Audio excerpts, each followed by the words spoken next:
Hello everyone, welcome to our channel goal achievers. I am Shalini Goyal और आज हम करने वाले हैं फिजिक्स का chapter 2 physical quantities and measurement. ये चैप्टर थोड़ा लेंथी था तो मैंने इसको 2 पार्ट्स में बनाया है। आज हम इसका फर्स्ट पार्ट करेंगे। Quote of the day: successful people are not gifted, they just work hard then succeed on purpose. Successful people gifted नहीं होते हैं, वो हार्ड वर्क करते हैं जिससे उनको सफलता मिलती है। तो इसी तरह अगर आप भी सफलता चाहते हैं तो हार्ड वर्क कीजिए, आपको सक्सेस ज़रूर मिलेगी। चलिए फिर चैप्टर स्टार्ट करते हैं। Introduction of measurement. मेजरमेंट बहुत इम्पोर्टेंट है किसी भी मैटर की एक्यूरेट स्टडी के लिए। एक्यूरेट और प्रिसाइज मेजरमेंट्स की इंजीनियरिंग और साइंटिफिक पर्पस में भी बहुत ज़रूरत होती है, तो इसीलिए मेजरमेंट्स बहुत ज़्यादा इम्पोर्टेंट है। Importance of measurement in everyday life. Daily life में मेजरमेंट की क्या इम्पोर्टेंस है ये हम पढ़ते हैं। लेंथ। इमेजिन कीजिए कि आप टेलर के पास गए हैं एक क्लॉथ का पीस लेकर शर्ट बनवाने के लिए। तो टेलर सबसे पहले क्या करेगा? फर्स्ट वो क्लॉथ की मेजरमेंट लेगा, लेंथ मेज़र करेगा क्लॉथ का। फिर मेजरिंग टेप की मदद से वो आपकी बॉडी के मेजरमेंट्स लेगा। After doing all this he will cut the cloth. Thus we can say that length is a basic quantity and measuring tape is the tool employed to measure length. Length एक basic quantity है जिसको measure किया जाता है measuring tape की मदद से। Next है टाइम। इमेजिन कीजिए कि आप स्कूल पिकनिक पर जाना है आपको कल 7 AM पे। तो व्हाट विल यू डू? आप अलार्म क्लॉक सेट करेंगे 5 AM की नाइट में ही, ताकि फिर आप मॉर्निंग में उठकर अपनी डेली की एक्टिविटीज़ कर सकें, जैसे कि टीथ ब्रश करना, बात करना। तो 6 AM तक आप फिर रेडी हो जाएं और टाइम से स्कूल पहुंच सकें। तो क्या किया आपने कि टाइम को मेज़र करते हुए अपनी एक्टिविटीज़ की। Thus we can say that time is a basic quantity and clock is the tool employed to measure time. Time एक बेसिक क्वांटिटी है जिसको मेज़र किया जाता है क्लॉक के द्वारा। मास। इमेजिन आपको वेजिटेबल्स खरीदनी है मार्केट से, तो आप कैसे पता करेंगे कि आपको कितने वेजिटेबल्स चाहिए? 1 kg चाहिए, 2 kg चाहिए, या फिर कितनी क्वांटिटी आपको ज़रूरत है? जब तक कि शॉपकीपर बैलेंस के द्वारा वेट मेजर नहीं करेगा तो आप कैसे पता लगाएंगे? तो in this case mass is a basic quantity and balance is a tool employed to find mass. Mass एक बेसिक क्वांटिटी है जिसको मेजर किया जाता है, जिसको फाइंड किया जाता है बैलेंस के द्वारा। Temperature. Imagine you are running fever, तो डॉक्टर आपका टेम्परेचर नहीं बता सकता तब तक जब तक कि वो थर्मामीटर पर आपका टेम्परेचर रिकॉर्ड ना करे, तब तक वो एग्जैक्ट टेम्परेचर आपकी बॉडी का नहीं बता सकता। तो in this case temperature is a basic quantity and thermometer is the tool employed to find temperature. Temperature एक बेसिक क्वांटिटी है जिसको फाइंड किया जाता है थर्मामीटर के द्वारा।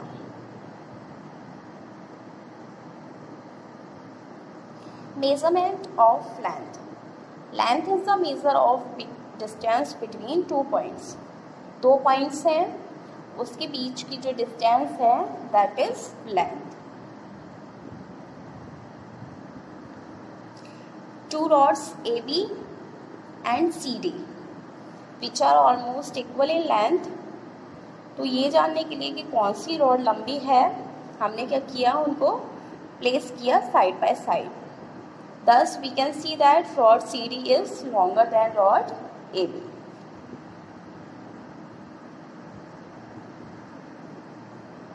Scale or unit. A third object used for comparing the lengths of 2 other objects is called scale or unit.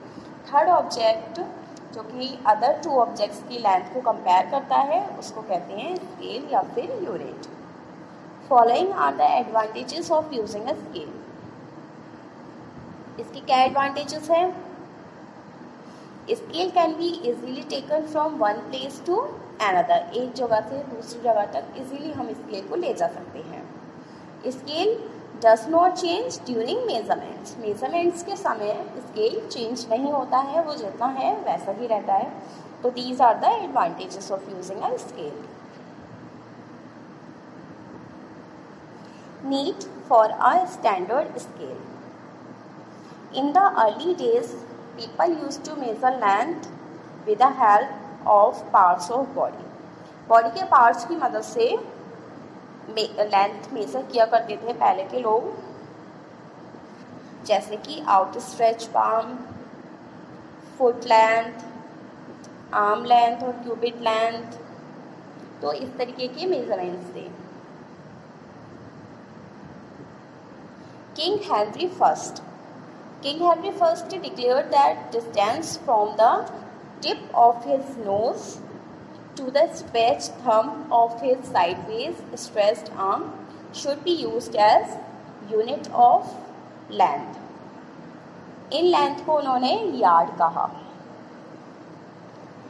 बाकी average length of outstretched palm is between 18 centimetre to 21 centimetre. Average जो length होती है outstretched palm की 18 centimetre से 21 centimetre के बीच में होती है। फुट लेंथ की average length 20 centimetre to 27 centimetre. Average length of cubit और arm length 40 centimetre to 45 centimetre. Average length of yard is between 80 centimetre to 90 centimetre. तो ये कुछ मेजरमेंट्स थे जो अर्ली डेज में यूज़ किए जाते थे। तो इनकी मेजरमेंट्स ये है। Standard units of length. A unit which is acceptable to majority of the people as a basic unit of measurement is called standard unit. कोई भी बेसिक यूनिट मेजरमेंट की जिसमें लोगों की मेजॉरिटी मिले, एक्सेप्टेबल हो, तो उसको कहा जाता है standard unit. SI standard international unit length की है। मीटर उसको एम से डिनोट करते हैं।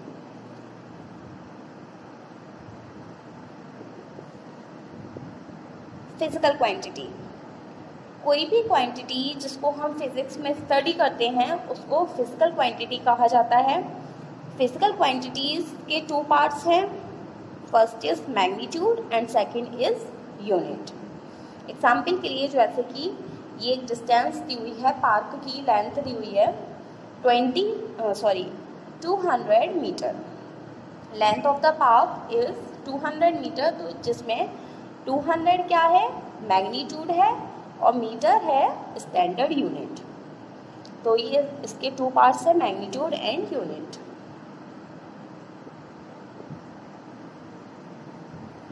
सब multiples of metre. There are some other small units such as centimetre and millimetre. Metre के अलावा छोटी यूनिट्स हैं जो स्मॉल यूनिट्स हैं, सेंटीमीटर और millimetre. 1 kilometre equals to 1000 metre. 1 metre equals to 100 centimetre. 1 metre equals to 1000 millimetre. 1 centimetre equals to 10 millimetre. 1 metre equals to 100 centimetre. ये तो small quantities थी। लेकिन for measuring extremely large distances जैसे कि अर्थ से stars की डिस्टेंस, तो उसके लिए kilometre is too small as a unit. तो उसके लिए हम लार्ज डिस्टेंस के लिए जो यूनिट्स यूज़ करते हैं दैट इज़ लाइट ईयर। अब है ये 1 angstrom. For measuring extremely small distances जैसे कि मॉलिक्यूल, एटम या अदर टाइनी ऑब्जेक्ट्स की डायमीटर बताने के लिए हम माइक्रोमीटर या फिर एंगस्ट्रॉम यूनिट्स का यूज़ करते हैं। एंगस्ट्रॉम को डिनोट करते हैं ए और उसके ऊपर इस तरीके से 0 होता है, ये इसका सिंबल है। तो 1 एंगस्ट्रॉम इक्वल्स टू 10⁻⁻10 मीटर और 10⁻⁻7 millimetre. 1 micrometre equals to 10⁻⁻6 metre और 10⁻⁻3 मिलीमीटर। तो ये कुछ सब मल्टीपल्स थे मीटर के। Centimetre scale. सेंटीमीटर स्केल आप लोगों ने देखा होगा, आपकी ज्योमेट्री बॉक्सेस में नॉर्मली फाउंड होता है। इसकी लेंथ होती है 15 सेंटीमीटर और इसकी जो सेंटीमीटर है, हर सेंटीमीटर 10 इक्वल पार्ट्स में डिवाइड होता है, जिसके हर स्मॉल पार्ट का मेजरमेंट होता है 1 मिलीमीटर। जैसे कि स्केल दिया हुआ है, inch and foot as units of length. Foot is used as a base unit in FPS system, जिसमें feet, pounds and seconds use करते हैं हम मेजरमेंट्स की यूनिट के रूप में। 1 फुट में 12 इंच होते हैं, 1 फुट इक्वल्स टू 12 इंचेस और 3 फीट को मिला के 1 यार्ड बनता है। फुट को FT से डिनोट करते हैं।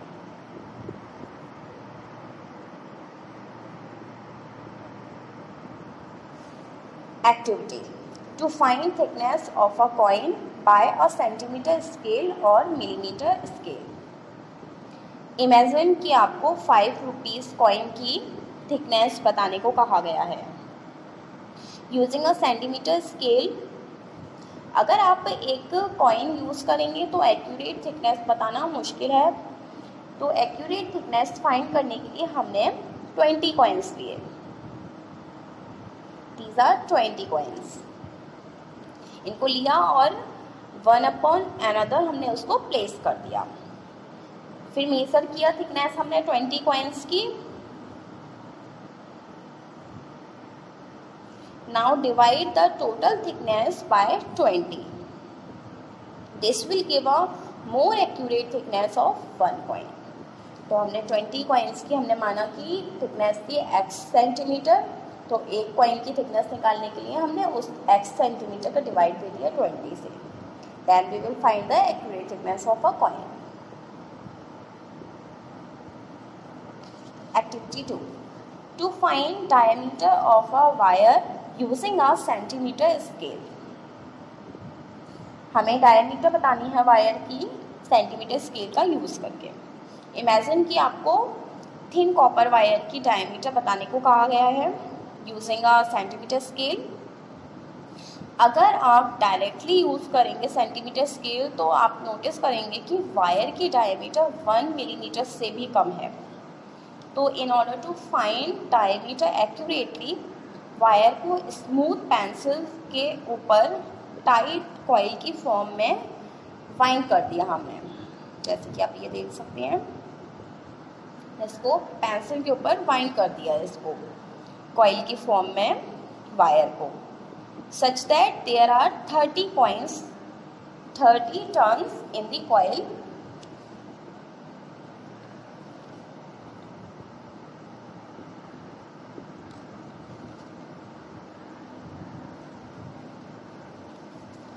पेंसिल को प्लेस किया स्केल की एज पर। If length of coil is 1.5 centimetre, then the diameter of wire is diameter is equal to length of the coil upon number of turns in the coil. तो 1.5 centimetre length थी coil की और number of turns हमारे 30 थे, तो 1.5 centimetre divided by 30, इसको divide किया हमने तो हमारा आया 0.05 सेंटीमीटर। इसको अगर मिलीमीटर में देखें तो 0.5 millimetre is the diameter of this wire.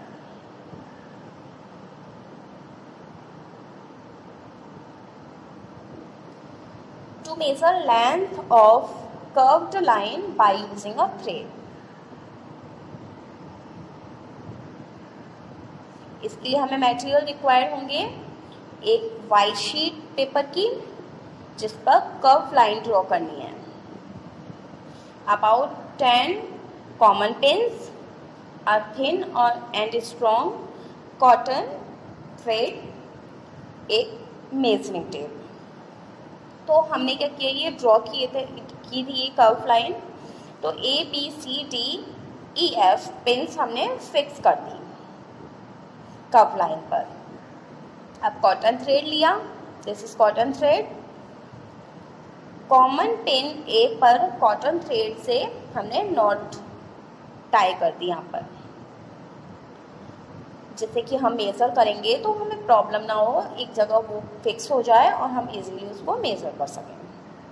फिर पूरी कर्व लाइन पर BCDEF इन सब के अलॉन्ग होते हुए थ्रेड को हमने मूव किया।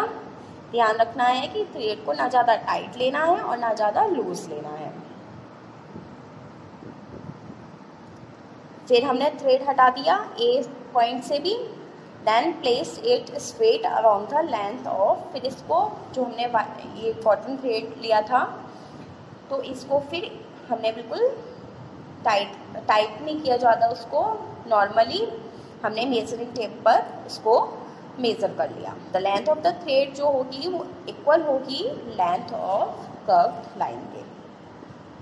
तो इस तरीके से हमने कर्व लाइन की लेंथ को भी मेज़र किया।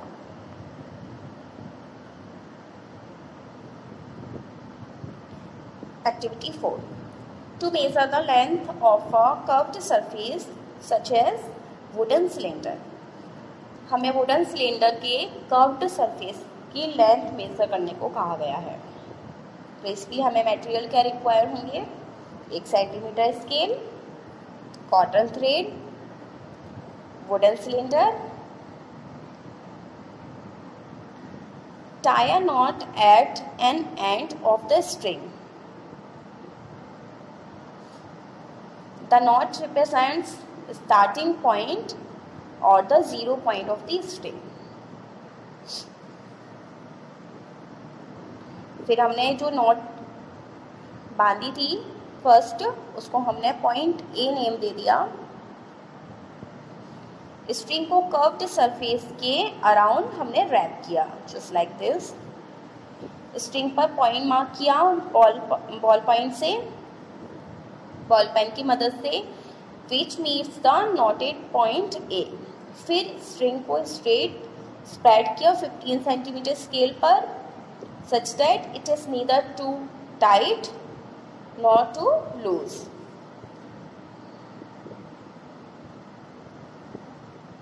The length between the point A and B is the length of the curved surface of the wooden cylinder. तो इस तरीके से हमने फाइंड किया कर्व सरफेस की length.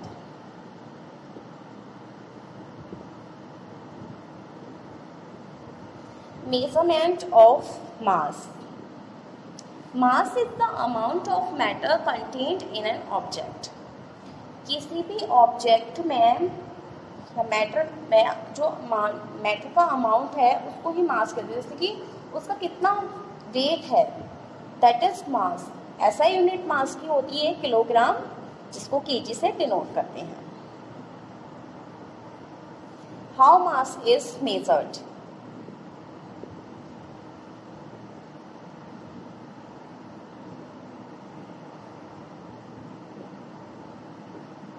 For measuring mass of costly substances जैसे कि गोल्ड, सिल्वर, डायमंड, उसके लिए फिजिकल बैलेंस यूज़ किया जाता है। और मास किसी सब्सटेंस का जनरल में हमें फाइंड करना है, जैसे कि ग्रोसर्स शॉप पे होता है, वो यूज़ होता है simplified form of beam balance.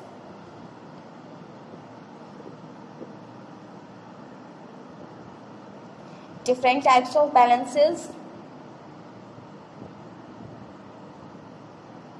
Physical balance, beam balance, electronic और डिजिटल बैलेंस, कंप्रेशन बैलेंस। आजकल इलेक्ट्रॉनिक बैलेंस या कंप्रेशन बैलेंस हैं हमारे पास। They measure the mass of objects very accurately.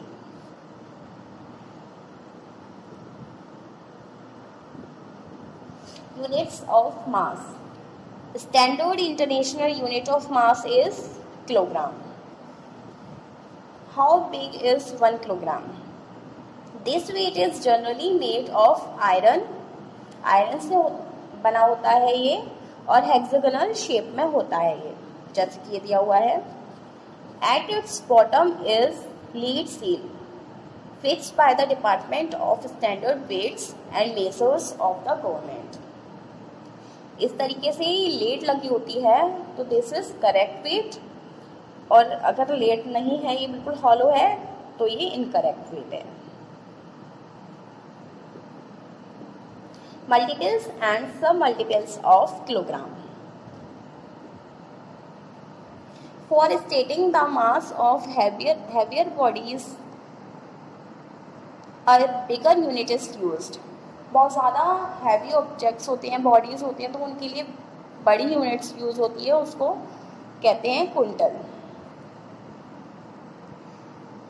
जैसे कि ये दिया हुआ है 1000 kg equals to 1 metric tonne, और 10 क्विंटल बराबर होता है 1000 kg के. So 1 quintal is equal to 100 kg, और 1 kg आप जानते हैं 1000 ग्राम के बराबर होता है. For stating the mass of bodies less than 1 ग्राम, 1 ग्राम से भी कम है किसी बॉडी का मास, तो स्मॉलर यूनिट यूज होती है जिसको कहते हैं milligram. 1 gram equals to 1000 milligram. तो ये कुछ मल्टीपल्स और सब मल्टीपल्स थे किलोग्राम के, जो आपको पता होने चाहिए.